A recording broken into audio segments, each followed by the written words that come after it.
नमस्कार दोस्तों, आज मैं आपके सामने चौथा वीडियो लेके आ रहा हूँ। मैं आज आपसे क्रिकेट पर बात करने की कोशिश करूँगा। दोस्तों, मैं आज आपसे क्रिकेट के वैश्वीकरण अर्थात ग्लोबलाइजेशन ऑफ क्रिकेट पर बात करना चाहूँगा।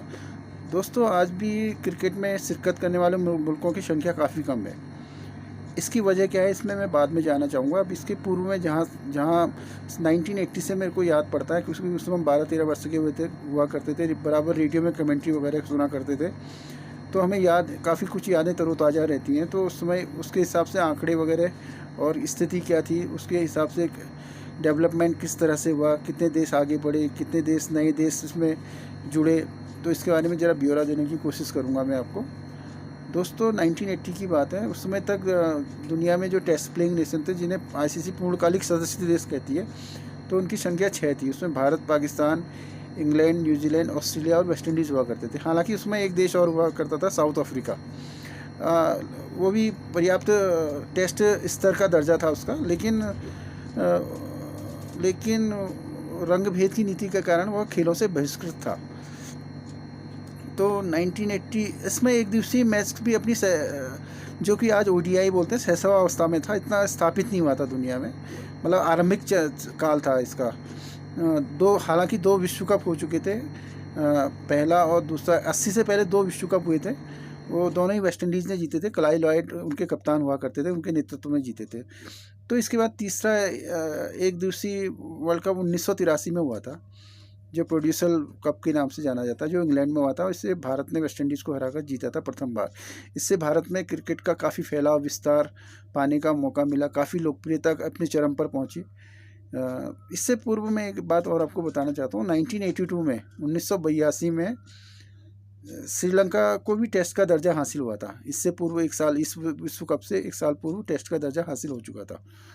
तो इस प्रकार 7 देश टेस्ट पूर्णकालिक सदस्य देश बन गए थे। इसके उपरांत 1987 या 88 में जिम्बाब्वे को टेस्ट का दर्जा हासिल हुआ था। इसके उपरांत फिर 1998 में हमारे महाद्वीप का एक देश था, बांग्लादेश, उसको टेस्ट का दर्जा हासिल हुआ था। उसके बाद काफ़ी लंबे अंतराल के बाद, आफ्टर 20 ईयर्स, 20 वर्षों के उपरांत आयरलैंड और अफगानिस्तान को 2018 में टेस्ट का दर्जा मिला, यानी कि पूर्णकालिक सदस्य देश।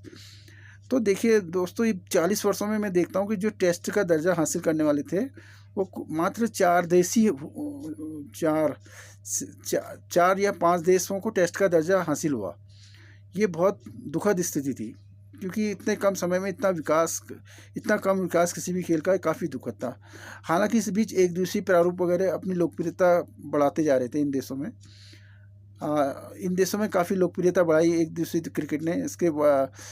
अब इसके बाद एक नया प्रारूप आया, T20 प्रारूप। T20 फॉर्मेट हुआ था। इसका प्रथम जो विश्व कप हुआ था 2007 में हुआ था। हालांकि बीसीसीआई ने पहला जो विश्व कप हुआ था, इस फॉर्मेट का काफ़ी विरोध किया था। इसका विरोध क्यों किया था, इस तो आज भी समझ में नहीं आता। लेकिन उनका जो उसमें कहना था कि इससे क्रिकेट की कलात्मकता, शास्त्रीयता और आत्मा नष्ट हो जाएगी। जो क्रिकेट का मूल रूप है वो ख़त्म हो जाएगा। ये क्रिकेट को, मतलब क्रिकेट का वो करेगा, क्रिकेट को नुकसान पहुंचाएगा, उनका ये कहने का मतलब था। लेकिन आज भी ये बात समझ में नहीं आती है। हालांकि उसके बाद आईपीएल हुआ, उसी 2008 में आईपीएल हुआ। एक मेगा शो था आईपीएल, बहुत बड़ा शो था, जिसने कि क्रिकेट को चौंध और पैसों की बरसात होने लगी क्रिकेट में। हालांकि जिस प्रारूप को बीसीसीआई ने ये बयान देकर दरकिनार करने की कोशिश की, उसी प्रारूप में उसने एक बीसीसीआई ने जो आईपीएल आयोजित किया था। तो समझ में नहीं आता कि उनका इसके पीछे क्या वजह रही थी। आज भी समझ में नहीं आता ये बात। तो अब आए इसके विकास की बात करें, तो जो इस छोटे प्रारूप से ही क्रिकेट का विकास हो सकता है। जैसे क्योंकि बड़े प्रारूप से ले जाकर, क्योंकि उसकी लेंथ और लंबाई काफ़ी होती है, तो काफ़ी मुश्किल होगा उसको, इस खेल के विकास में काफ़ी मुश्किल खड़ी होंगी। क्योंकि आज भी जो एसोसिएट देश हैं, जैसे अरब में मान लीजिए आप, कतर है, ओमान है, यूएई है, सऊदी अरब है, कुवैत है। आज ये देश हालांकि अपना इस T20 और एक दिवसीय क्रिकेट में अपना स्तर बना रही हैं, लेकिन इसमें भारतीय उपमहाद्वीप के प्रवासियों का काफ़ी योगदान है। वो लोग उन टीमों से खेलते हैं, तो वो टीमें एक स्तर बनाने में कामयाब हो जाती हैं। हालाँकि वहाँ बेसिक स्ट्रक्चर अभी भी नहीं है, लोगों में अभी काफ़ी रुचि पैदा नहीं हुई है। इसके अलावा एशिया पैसिफिक में जाएँ हम, जिसमें Hong Kong, Thailand, Hong Kong, Thailand, Malaysia और हांगकांग, थाईलैंड, मलेशिया और एक आध मुल्क और आते हैं, तो वहाँ भी भारतीय प्रवासियों का काफ़ी योगदान है।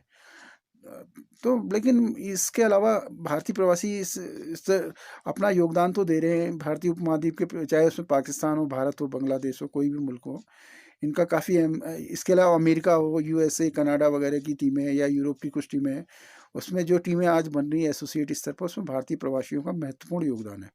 उस लेकिन वहाँ जब तक हम बेसिक स्ट्रक्चर उन देशों में उन लोगों से नहीं जोड़ेंगे तो क्रिकेट का विकास काफ़ी मुश्किल होगा। तो अब हम आईसीसी को चाहिए कि इस ढंग के कार्यक्रम आयोजित किए जाएँ कि जिससे कि इन देशों में क्रिकेट का विकास हो सके। आज भी जो T20 फॉर्मेट होता है, इसके बारे में मैं एक बात बताना चाहता हूँ आपको। T20 फॉर्मेट में जब विश्व कप में क्वालीफाई करके टीमें आती हैं, 16 टीमें आती हैं, तो इसमें ये एसोसिएट टीमें क्वालीफाई करके आती हैं, ओडीआई स्टेटस की टीमें आती हैं क्वालीफाई करके। तो एक इसमें सुपर 12 यानी कि सुपर 12 में पहुँच, वहाँ भी उनको क्वालीफाई करना पड़ता है, तो ये प्रक्रिया गलत है। अगर वो सीधे-सीधे बड़े शीर्ष टीमों के साथ उनको खिलाया जाना चाहिए, और मुझे लगता है T20 फॉर्मेट वगैरह 20-25 की संख्या कर देनी चाहिए, क्योंकि इससे क्रिकेट का विस्तार होगा, और इन मुल्कों को शीर्ष टीमों से खिलाना चाहिए। वहाँ भी आप सुपर 12 कर देते हो तो बड़ी दिक्कत होती है। सुपर 12 करने से क्या होता है, फिर वो देश 2-4 टेस्ट टीमें यहाँ से आ जाती हैं जो क्वालीफाई करके आ जाती हैं, फिर उनमें से 2-4 टीमें ही सुपर 12 में शीर्ष टीमों से खेलने का मौका मिलता है, तो वो जो निचले स्तर की, निचले पायदान की टीमें होती है, उसको काफ़ी मुश्किल होता है। तो मानसिक रूप से या मनोवैज्ञानिक रूप से भी वो टीमें तैयार नहीं हो पाती हैं। तो हमें प्रयास करना चाहिए कि जो छोटे फॉर्मेट हैं, T20 या T10 प्रारूप, इसके बारे में तो अभी ज़्यादा कुछ देशों में इसके लीग चल रहे हैं, जैसे कतर में, यूएई वगैरह में। देखें आने वाले समय में क्या होता है, लेकिन इसके लिए प्रयास जारी रखने चाहिए कि क्रिकेट का विस्तार हो। धन्यवाद।